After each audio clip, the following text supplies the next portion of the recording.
Bien, bonjour à tous.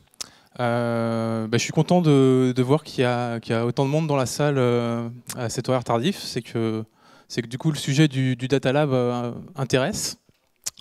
Je me présente, je suis Brice Davolo. Je suis leader en data intelligence chez ASI. ASI, c'est une société qui est basée à Saint-Herblain et on est expert en transformation digitale et notamment en data. Donc avant de vous parler de Data Lab, on va commencer par la data. La data, aujourd'hui, elle est partout. Globalement, vous l'avez, vous la connaissez bien, elle est au sein de votre entreprise, vous la maîtrisez. C'est votre ERP, c'est votre CRM. La transformation digitale fait qu'aujourd'hui, vous avez une masse de données que vous captez et que vous êtes en mesure de travailler. Ce qui est intéressant, c'est que cette donnée, aujourd'hui, elle provient aussi de l'externe. Vous avez certainement tous dans votre poche un smartphone. Le smartphone, aujourd'hui, c'est un terminal de paiement, c'est un GPS. C'est le meilleur outil pour produire de la donnée. Donc toute cette donnée, ce qui va être intéressant, c'est de pouvoir la capter. J'ai bien évidemment les objets connectés qui vont participer à cette profusion de données. Et puis, on a d'autres sources de données. Je pense notamment aux brokers, qui vont être des gens qui vont être spécialistes dans la revente de données, et à l'open data. Il y avait Enedis juste avant. L'open data, c'est super intéressant. Enedis nous donne les consommations énergétiques des foyers. Tiens, peut-être que je pourrais en déduire la météo. Donc c'est une profusion de données qui est à votre disposition. Donc tout ça, ça nous donne du volume, de la variété et de la vélocité. Toute cette donnée, elle arrive très rapidement. Donc là, je viens de vous donner la définition tout simplement du big data. Alors le big data, tout le monde en parle. Pourquoi tout le monde en parle en fait? Il y a une très bonne raison. La très bonne raison, c'est qu'il y a des gens, ils ont trouvé de la valeur dans la donnée. Et non seulement ils ont trouvé de la valeur, mais en plus ils ont créé des modèles, des business models qui s'appuient sur cette valeur. Et ils sont venus concurrencer, voire créer un nouveau service qui est centré sur l'utilisateur en exploitant la donnée, en faisant de la donnée de la data value. Je vais prendre quelques exemples très simples. Qu'est-ce que je vais faire avec ma donnée? Eh bien, si je suis Barack Obama, je vais gagner les élections présidentielles. Comment je vais faire? Je vais analyser les données qui proviennent des réseaux sociaux, je vais acheter des données sur les contribuables américains et je vais faire de la segmentation. La segmentation, c'est très basique, ça me permet de découper ma population et cette population ensuite de mieux l'adresser. Donc Barack Obama a fait de la segmentation sur les données des contribuables américains pour cibler les personnes qui, dans un premier temps, seraient en mesure de lui apporter des fonds pour sa campagne, et dans un deuxième temps, pour cibler les personnes qui seraient indécis et pour lesquels il faudrait passer des messages plus importants. Donc première utilisation de la donnée, la segmentation. Deuxième utilisation possible de la donnée, l'analyse comportementale. Qu'est-ce que c'est l'analyse comportementale? Je vais prendre sur un laps de temps une population que je vais étudier et je vais la découper à nouveau, mais sur ce laps de temps-là. Donc l'analyse comportementale, c'est très utilisé pour détecter des fraudes, pour détecter des comportements qui sont anormaux. Donc Réseau SNCF fait ça, typiquement par rapport aux problématiques terroristes, pour pouvoir justement identifier un comportement anormal dans une population qui serait dans une gare. Troisième usage de ma donnée, Netflix. Tout le monde connaît Netflix.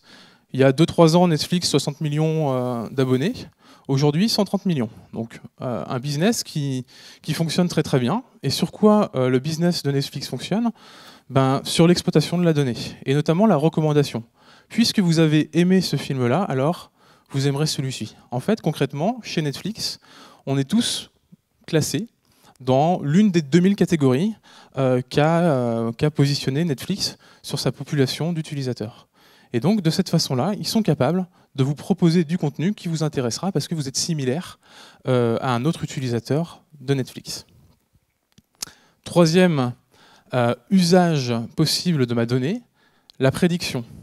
La prédiction, typiquement, c'est ce que vous avez appris au lycée, Y égale AX plus B. On est un petit peu plus compliqué parce qu'on va rajouter un petit peu de variables pour que forcément ça apporte de la valeur. Mais quand je vais sur Kayak, Kayak est capable de prédire en fonction des différents paramètres, en fonction de la météo, en fonction du trafic, en fonction du nombre de réservations, si mon billet va augmenter et du coup me me pousser à l'acte d'achat.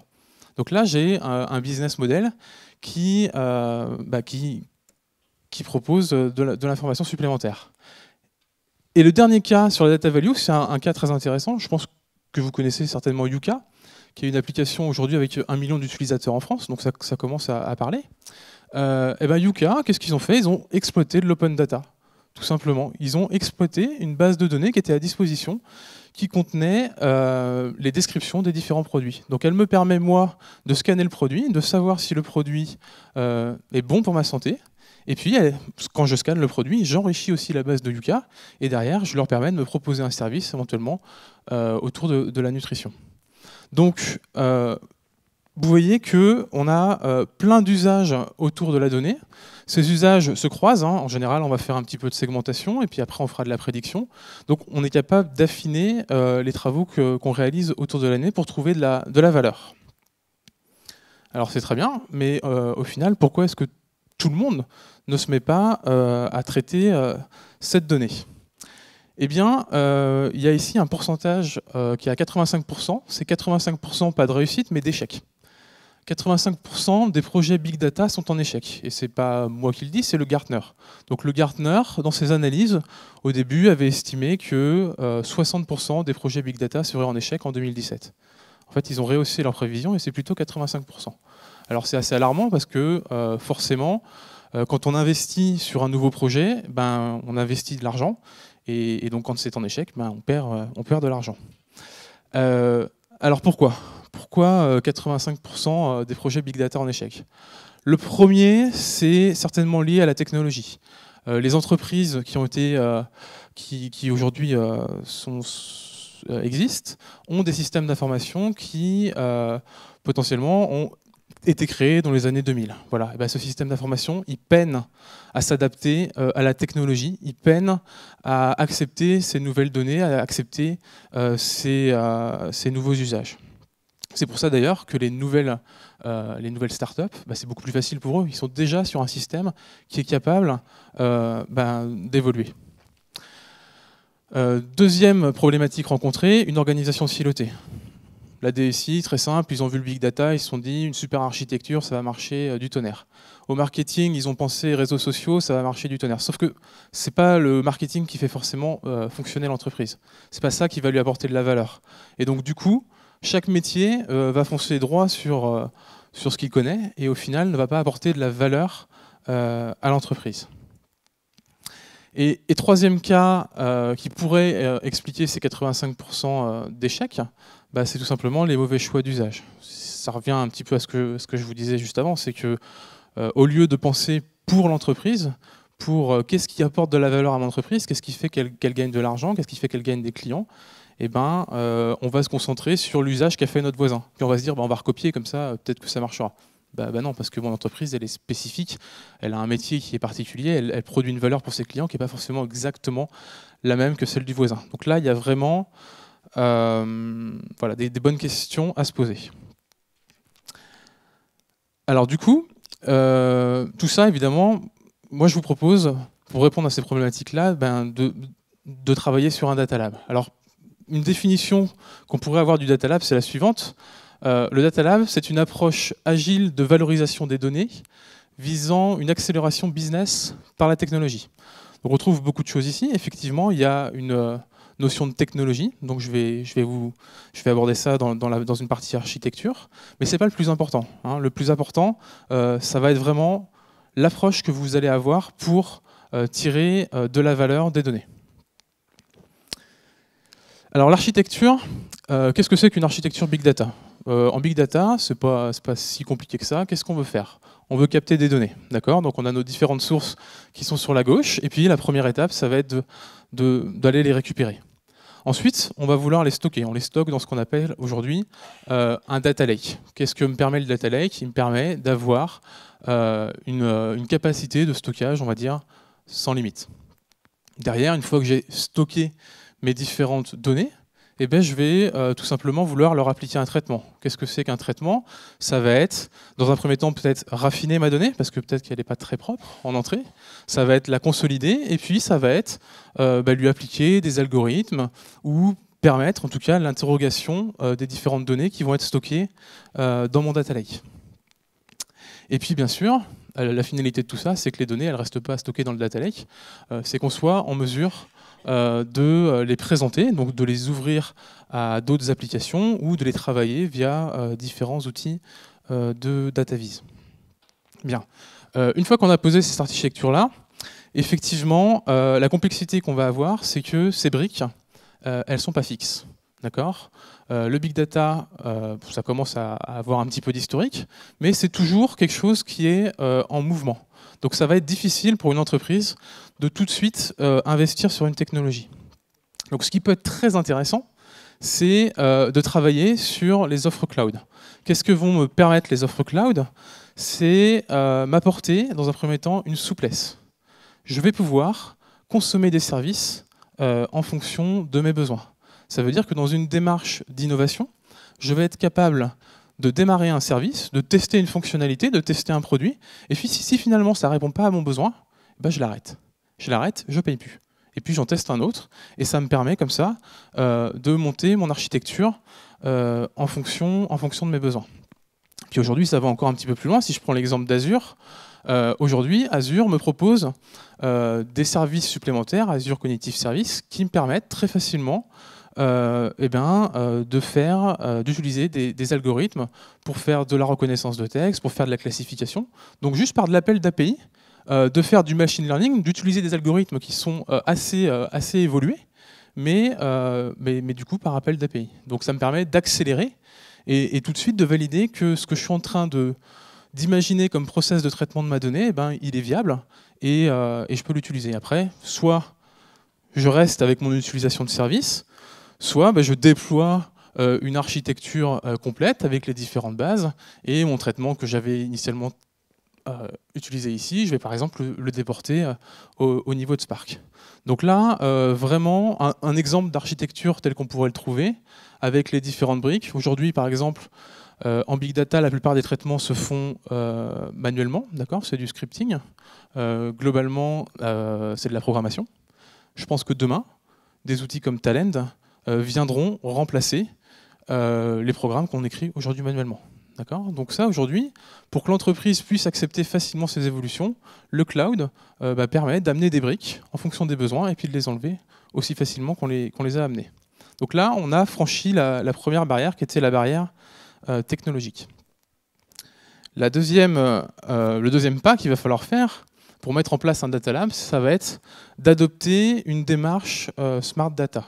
Donc vraiment de faire pivoter l'entreprise vers la donnée pour que tout le monde puisse exploiter la donnée. Alors comment ça va se faire ? Ça va se faire en plusieurs étapes. La première étape, c'est une étape de sensibilisation. En fait, les métiers ne savent pas ce qu'ils peuvent faire de la donnée. Donc concrètement, on va réaliser des ateliers avec eux de façon à leur ouvrir les yeux sur les possibilités de leur donner des cas d'usage qui peuvent être similaires ou pas à ce qu'ils font pour leur donner des idées. D'accord ? Et une fois cette étape de sensibilisation faite, on va inciter les métiers à dégager des cas d'usage. Des cas d'usage autour de la donnée. Donc là, profusion d'idées venant de plusieurs métiers pour exploiter de la donnée, sans barrière technique particulière. Et ces cas d'usage, ce qu'on va faire, c'est qu'on va leur demander de les classer. On va les classer par rapport à la valeur qu'ils vont apporter à l'entreprise. D'accord ? Et cette valeur-là, après, ce qu'on fera, c'est qu'on ira la faire challenger par une équipe technique. Alors qu'est-ce qu'on va mettre dans l'équipe technique de notre data lab ?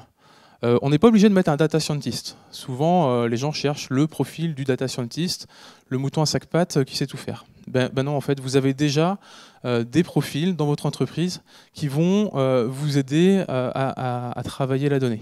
Puisqu'au final, on fait que ça, on travaille de la donnée.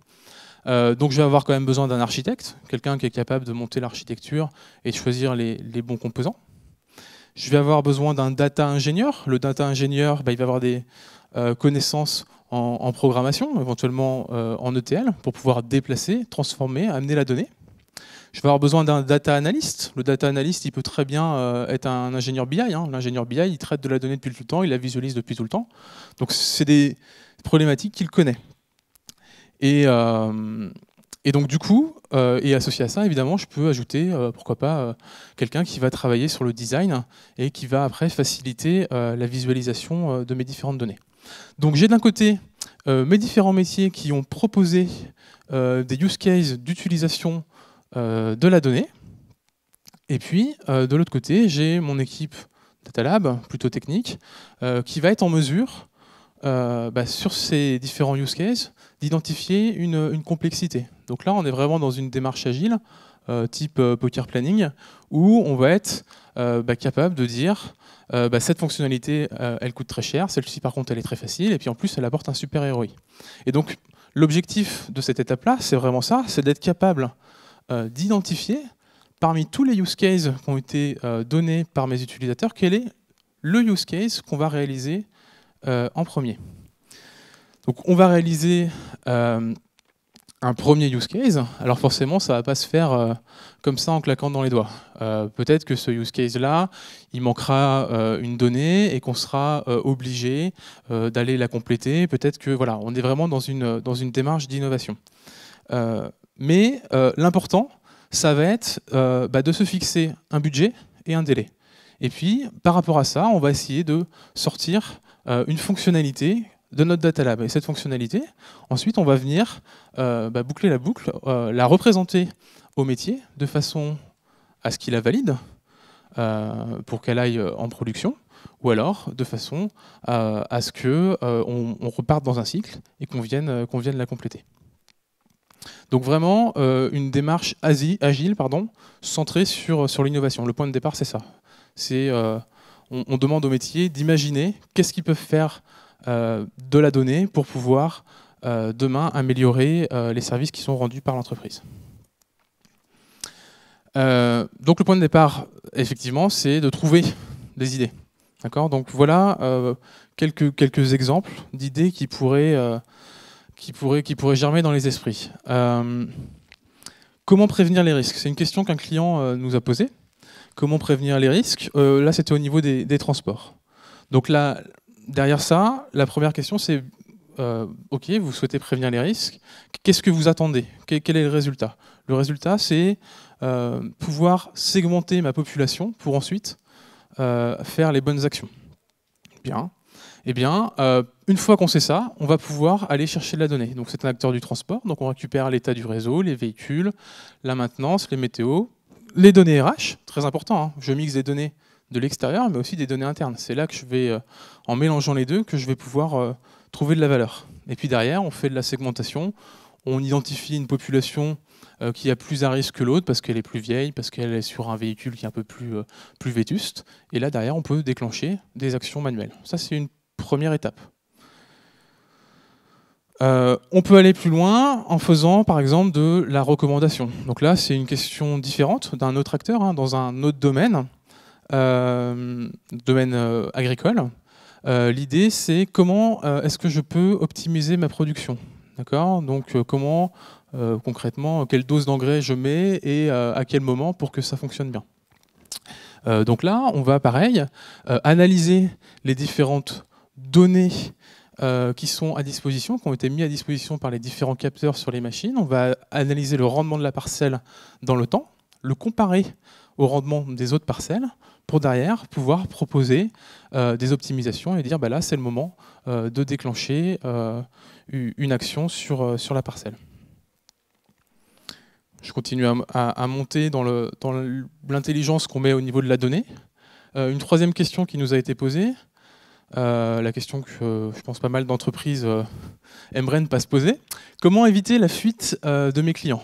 Oui, c'est bien, j'ai des clients aujourd'hui, mais je me rends compte que plus ça va, plus ils partent. Donc dans 2 ans, en gros, je mets la clé sous la porte. Donc pour ça, on leur a proposé effectivement de faire de la prédiction. Pour pouvoir dire, là, ce client-là, il est en danger parce qu'il a fait telle et telle action. Et du coup, on va vous définir un score à partir duquel il faut déclencher une action automatique. Et donc derrière, que veut faire notre client? Il veut déclencher une campagne marketing. Donc, je sais pas, vous poussez une offre promotionnelle, vous renvoyez un texto pour vous dire hey, rappelez-vous, votre abonnement continue demain, etc. Et dans cet exemple-là, ce qui est vraiment le plus intéressant, c'est que on a fait un premier tour de boucle, c'est-à-dire qu'à partir des données qu'on nous a fournies sur le parcours du client et sur son utilisation en fait, des applications, on a été capable de définir un score d'attrition, donc de dire à partir de tel niveau le client risque de partir. On déclenche une action marketing et derrière, dans le deuxième tour de boucle au niveau de mon cycle agile, je vais réinjecter mes informations de campagne marketing. Comme ça, je vais pouvoir apprendre sur l'efficacité des campagnes marketing que j'ai déclenchées sur mes utilisateurs. Voilà. En conclusion de tout ce que je vous ai dit, pourquoi pas un data lab? Je pense qu'aujourd'hui, le plus simple pour quelqu'un qui souhaite en tout cas démarrer sur une architecture data lab, sur une architecture d'innovation par la donnée, c'est effectivement de se tourner vers les architectures cloud. D'accord ? Pourquoi les architectures cloud? Parce qu'elles vont me donner de la facilité à tester des services, à valider des cas d'usage, sans forcément déclencher un investissement matériel. Vous pouvez ce soir monter un cluster Hadoop sur Azure et puis l'arrêter demain. Ça ne pose pas de souci, c'est de la facturation à l'usage. Donc ça vous donne vraiment de la flexibilité. Derrière, vous avez des équipes complémentaires à mettre en œuvre, d'accord, des métiers, des gens techniques, mais surtout des métiers, pour qu'ils aillent trouver des cas d'usage qui, pour votre entreprise, vont apporter de la valeur. Donc il faut vraiment se caler là-dessus. Et donc si j'ai un conseil vraiment à vous donner par rapport à ça, c'est ne vous concentrez pas sur vos données. En fait, ne vous regardez pas pour démarrer une démarche de data lab, une démarche d'innovation autour de la donnée. Si vous commencez par vous dire qu'est-ce que j'ai comme données, qu'est-ce que je peux en faire, vous êtes sûr de ne pas innover. Vous êtes sûr de rester dans de la BI classique, dans ce que vous connaissez, vous analysez en gros ce qui s'est passé. D'accord ? Il faut vraiment élargir le champ des possibles et partir sur des pistes qui peuvent paraître très saugrenues, mais qui au final vont vous ramener de la valeur et vont vous permettre de créer un service pour vos utilisateurs. Est-ce que vous avez des questions par rapport à cette présentation ?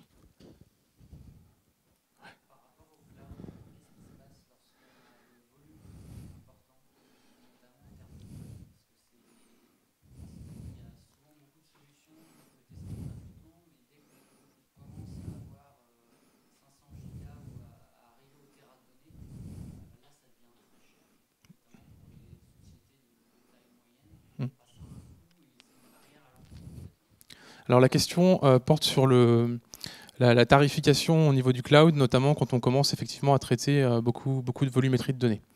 Alors j'ai deux réponses par rapport à ça. La première, c'est dans une démarche data lab, vous n'êtes pas forcément obligé d'être sur des cas tout le temps avec l'ensemble de votre donnée qui provient de votre système. D'accord ? Votre donnée, à un moment, vous pouvez tester un algorithme et monter la donnée, elle n'est pas forcément obligée d'être rafraîchie tous les jours.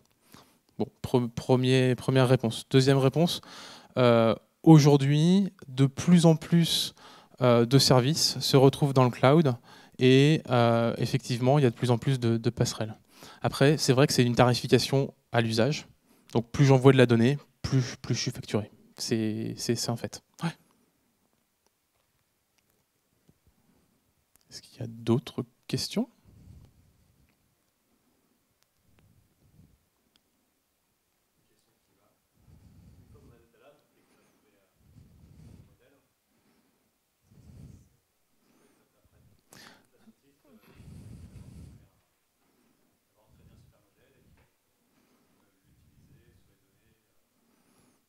Alors la question est, une fois qu'on a trouvé quelque chose dans notre data lab, qu'est-ce qu'on fait? Eh ben, c'est vrai que ça peut être pas mal d'y avoir pensé avant. C'est-à-dire que si je reprends mon dernier exemple, effectivement, ici, on a calculé un score d'attrition. Et la question qui est super importante à se poser au moment où on se dit, bah, tiens, je vais éviter ma fuite de mes clients, c'est et donc du coup, qu'est-ce qu'on fait? Une fois que je t'ai trouvé quel était le palier à partir duquel je suis quasi sûr que ton client va partir, qu'est-ce que tu veux déclencher comme action? Donc dès le début, effectivement, il faut penser à l'industrialisation et du coup au fait de réinjecter cette donnée derrière dans le système qui me permet d'envoyer mes emails, etc. Donc voilà, on change d'échelle, on passe dans un système de production dans lequel on va fournir la donnée à un autre service. Mais c'est vrai il est assez important de le penser dès le début. D'imaginer jusqu'au bout à quoi va servir mon service. Je ne calcule pas un score d'attrition juste pour me faire plaisir, pour me dire tiens, peut-être que demain il y en a 100 qui vont partir. Je calcule un score d'attrition pour demain fournir la donnée à mon outil de campagne marketing pour que derrière, il puisse aller renvoyer l'info à mes clients.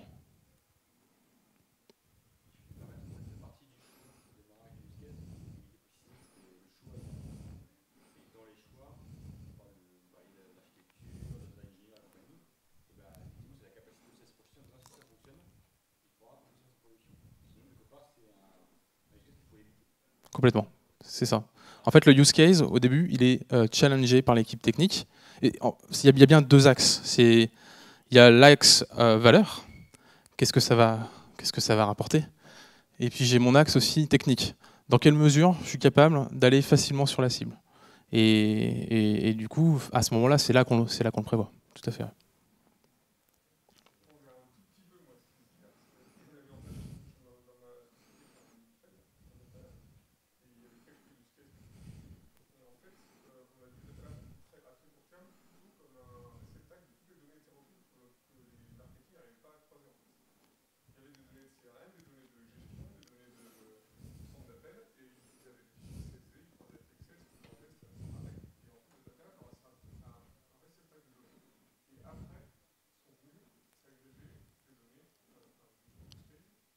Oui. Alors,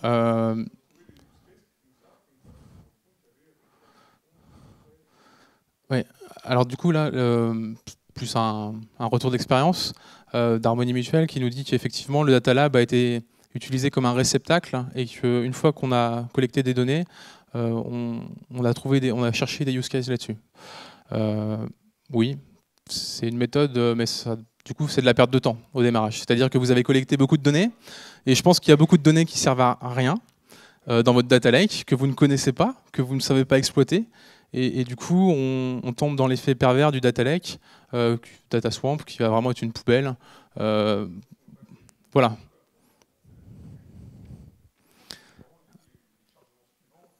Alors, au-delà de faire de la data qualité sur les données qui sont déjà dans le... Ouais, je pense qu'il faut repartir en fait de l'usage, tout simplement.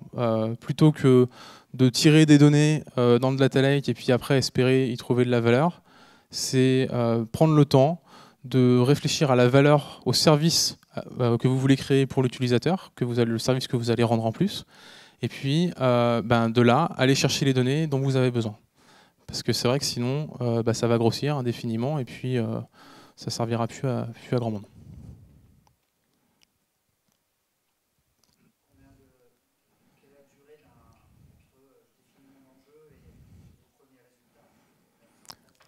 Alors j'ai une question sur la durée de mise en place d'un data lab. Donc, très concrètement, entre le début, les premiers ateliers de sensibilisation et les premiers résultats, on est dans une démarche agile, entre 2 et 3 mois. Après, ça dépend du use case forcément que vous allez traiter, ça dépend potentiellement des équipes que vous avez en place ou pas, mais on peut aller assez vite, quoi. Oui, sans intégrer. Oui, tout à fait. Là, je valide dans mon data lab un concept, un usage de la donnée, et une fois qu'il est validé, je vais l'industrialiser. Ouais. Si je vous disais un mois, ça serait pas vrai.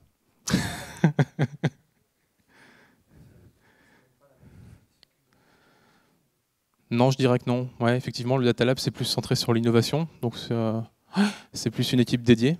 Et puis après, on industrialise, on passe dans les équipes standards de prod.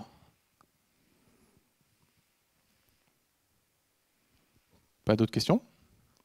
Eh ben, je vous remercie. Bonne fin de journée.